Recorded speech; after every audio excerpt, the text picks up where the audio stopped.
সমস্ত ঘুরে সব শেষে আমরা চলে এসেছি সূর্য মন্দিরের সামনে, একদম পুরুলিয়া সূর্য মন্দির। চলুন মন্দিরটা দর্শন করে নিই। এটা প্রবেশ পথ, সামনেই আছে গণেশের মূর্তি। মনটা খচখচ করছিল, কাল থেকে আমরা ঘুরে বেড়াচ্ছি এখানে ওখানে সেখানে, কিন্তু কোনো মন্দির আমরা দর্শন করিনি, কোনো মন্দিরে আমরা যাইনি।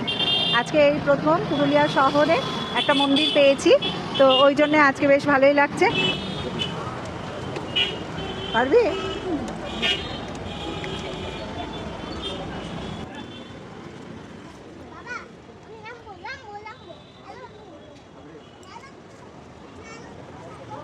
কারুকার্য যথেষ্ট সুন্দর।